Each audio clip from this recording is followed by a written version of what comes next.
Would you lock in 100,000 ringgit if it meant that you couldn't touch it for the next 25 years? So a lot of people around my age, they talk about voluntarily contributing towards EPF and investing into private retirement schemes or PRS. But as a 29-year-old Malaysian, this is my honest take. First, let's quickly talk about both EPF and PRS for those of you guys who maybe aren't so clear. So both of these investments, I guess, are set up by the government to help Malaysians save for their retirement. And this is, of course, a good thing. I do encourage people to save money for retirement because, we need money. If you're a full-time employee, then you have to make the mandatory EPF contributions every single month. So this will be deducted from your monthly salary before you even get it into your bank account. And I think that this is a good thing. But when we're talking about voluntary investments, should we put more into EPF and investments like PRS? Yes, there are tax reliefs, which are pretty nice, but is it worth it? Now, I want to first say that I don't think that both EPF and PRS are bad products. In fact, I think that they are really, really good investment options, and there are a lot of different things that I like about them. For one, like I said, you will get tax benefits. So as of 2024, for EPF, you can get up to 4,000 ringgit in tax reliefs every single year, and then for PRS, you can get an additional 3,000 ringgit. One thing to note though is that if you are someone who is a full-time employee, then your mandatory EPF contributions will already count towards that 4,000 ringgit. So if let's say you have a high salary and your mandatory contributions are already more than 4,000 a year, any extra contributions that you make will not give you any additional tax reliefs. But if you're someone like me who is self-employed, then yeah, you can get up to 4,000 ringgit by voluntarily contributing towards EPF. Then there's the part about safe and stable returns, particularly for EPF. And I have to admit that it's actually extremely good. If we consider that EPF is almost zero risk and the fact that historical dividends we've been getting 5% plus every single year, even for 2024 we got 6.3% returns, that is just extremely good. It can be very compelling, especially for those of you guys who don't want the hassle of trying to manage your own investments and stuff like that. Maybe you try on your own, you make a mistake and you end up losing money. Yeah, with EPF, you can just sit back and relax, deposit money there, and just let it do its own thing. And the final benefit that both EPF and PRS gives us is that, in a way, you're almost forcing yourself to save money for retirement. And for those of you guys who have discipline issues, maybe you cannot tahan looking at your bank account, have money, and then you don't spend that money, you just can't stand it, then yeah, this will be a good thing for you because you cannot touch that money until you hit retirement age. You won't get tempted to withdraw and spend this money anymore once you put it into EPF and PRS because it's out of sight, right? It's no longer in your bank account. And second thing is, you literally cannot withdraw it anyway, aside from EPF's account flexible. This is why, to me, the mandatory contributions that EPF set aside for everyone, it is a good thing because it does force most Malaysians or every single Malaysian to save at least a little bit of money for their retirement. Having said that, for me personally at least, this is a double-edged sword. And it's the exact reason why I don't want to make any voluntary contributions towards either of these products. Ever since I quit my full-time job in August of 2023, I have never made any contributions towards EPF.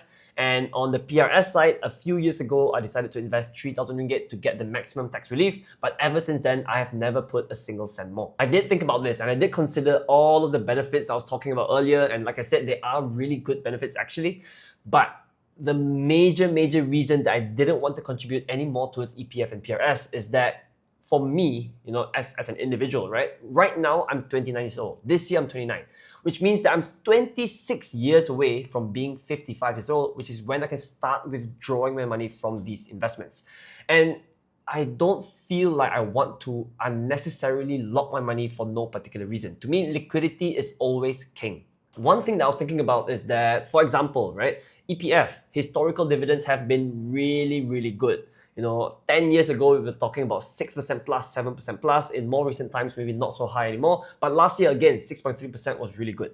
But what if, at one point in the future, they can't deliver such high returns anymore, and they can't give you, those kind of juicy kind of dividends every single year? They do have a minimum that they have to give out for conventional accounts at least, which is 2.5%, which means at the very least, you will get 2.5%. And you also won't lose any money, which is a good thing. But if let's say in 10 years time, when I'm 39 years old, EPF can only give 3.5% a year, would I be happy with that? The thing is, whether I'm happy or not, once I put money into EPF, I can't take it out anymore. I'm not saying this to scare you guys because I personally don't think that EPF will go through a rough patch like that. anyway, or hopefully not at least, but it is something that I have to consider, considering that I'm still so far away from retirement. Then I also had to consider the opportunity cost. So let's say there was a really good opportunity for me to deploy my cash. Like let's say one of my friends or family member has a really good business idea that they need some investment in, maybe that could give me a higher return on investment if I really believed in it. Or let's say, touch wood, there's a housing market crash in Malaysia, I could probably swoop up some nice properties at very good prices. And these are things that I cannot do if I have my money locked up for a long period of time. And that is why I always prefer having the option to take this cash and use it somewhere else. Even though I invested for the long term, for my retirement, at least I still have that choice to take it out if I wanted to. Now, when we talk about the tax relief benefit, it is nice. I have to say that it is a lot of money. So technically, I could do every year right now 4,000 ringgit into EPF, 3,000 ringgit into PRS. So that's 7,000 ringgit worth of tax reliefs. At my 25% tax bracket right now, that is 1,750 ringgit in tax rebates that I will get. And that is a lot of money, I know, right? I could literally just save 1,750 ringgit. That's free money, right? But I've thought about it. It was, I guess, kind of a hard decision, but I decided that this is a price I'm willing to pay just to have liquidity on my investments. And then finally, on the benefit of, like I was talking about, forced savings for retirement, personally, I do think that I can manage this on my own. I don't think that I need to force myself to do anything because I'm kind of like a personal finance nerd anyway, right? And in my honest opinion, if you have a discipline issue where if you don't lock your money up, you will go ahead and spend it, then I think you need to address the discipline issue anyway, because eventually it will come and bite you in the, won't say it. So instead, I prefer to invest my money in the many other options that we have. The good thing is these days, we really have so many different choices to pick from. The obvious and easy replacement for EPF is ASB, or Amanah Saham Bumi Putra. So this one is literally almost the same perks. I guess the dividends have been a bit lower compared to EPF in the past, but I don't have the lock-in, which is perfect. That's exactly what I'm looking for. I know that not everyone has access to ASB, unfortunately, but if you're non-Bumi, you can look at things like ASM. Those are also pretty good options as well that can be an alternative to EPF. For the rest, I have my money invested in, of course, the standard ETFs, which will give me a lot of diversification. I have ETFs covering the US, the rest of the world, and even Malaysia as well. So yeah, I have all of these different options for me to invest my money compared to putting it into things like EPF or PRS, even though it's for my retirement. And I don't want to get into the debate of which one has high returns. I know some people will say, oh, EPF is only giving me 5-6%. The US stock market gave me 20% last year. I don't want to get into that debate because one, things can change. I don't think the US market will be this good forever. And two, like I said, considering that EPF is nearly zero risk, the returns that they're giving is already extremely good. So yeah, I'm not comparing these two investments like EPF versus investing on my own in terms of returns. This is purely a liquidity thing for me. And then the final thing that I'm considering is that maybe I don't want to wait until I'm 55 to retire. So right now, I'm working on what I call my freedom fund. So this is my investments for the long run, right? For my retirement. But it doesn't necessarily mean that I have to retire at a certain age. Instead, it's like a target amount of money that I want to have.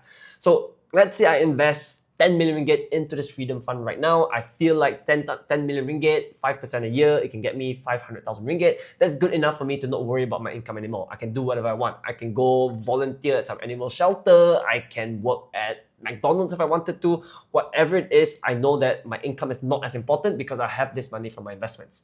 The thing is, if I had this same 10 million ringgit, but it was into EPF or PRS instead, I won't get access to that cash immediately. I still have to worry about, how am I going to survive until I hit 55 years old and I'm able to withdraw that money from EPF? So I know that EPF, one good thing is that any money above, I think now it's 1.3 million ringgit, you can withdraw. So I guess EPF is not that bad, but I still prefer to have maximum liquidity so I can have instant access to my cash whenever I decided to retire. By the way, if any of you guys want to invest in either Malaysian or US stocks and ETFs, then check out Mumu. They are probably one of the best brokers in Malaysia right now. They're one of my favorites at least. So yeah, if you guys want to sign up, they're running a sign up promo right now where you can get some free shares and free trading vouchers as well. It's usually quite a lot. So you can use my link to sign up. I'll leave it down in the description of this video below. Now, having said all of that, having talked about the benefits of these two products, my thoughts on it, where I'm investing instead, I do want to acknowledge that for some people, investing in EPF and PRS still makes sense. For example, like I said, if you want a hassle-free way to invest, if you don't really want to get into active investing, even if it's just ETFs, maybe that's too confusing for you, then yeah, EPF is a really good option. You just put your money there. You can't really lose money. You can just get the dividends every single year. Or let's say you think that the tax rebate is worth it to you. Maybe to you, getting this 25% tax rebate of 7,000 ringgit is worth locking in your money for the next however many years you have until you retire. If this is you, then yeah, go ahead. That money is quite a lot, and like I said, it's almost like free money. And then the final part is that if you're someone who is a bit closer towards retirement age, then I would say this could be a very good choice for you actually. In fact, I think when I hit maybe my 40s or 50s for sure, I will start to reconsider this entire stance. Because for one, once I hit an older age, that I do want more risk-free kind of investments like EPF, exactly like EPF. And then number two, once I'm a bit older, the tax reliefs become a bit more worth it. So let's say again, right now I'm 50 years old. Let's say now I'm 50 years old, right? The tax relief of 1,750 ringgit is extremely worth it because I only have to lock my money in for the next 5 years. But like I said, because I'm 29 years old now, there's still 26 years to go. So then I think about it in my current scenario right now, is it worth it for me to get 1,750 ringgit in tax reliefs, but I have to lock it in for 26 years? And to me, at least me personally, the answer is no. So at the end of the day, it all just boils back down to your personality and your financial goals. It's completely up to you. There's no right or wrong answer. The entire reason that I decided to make this video is not to tell all of you guys that EPF and PRS are bad. I actually think they are good products.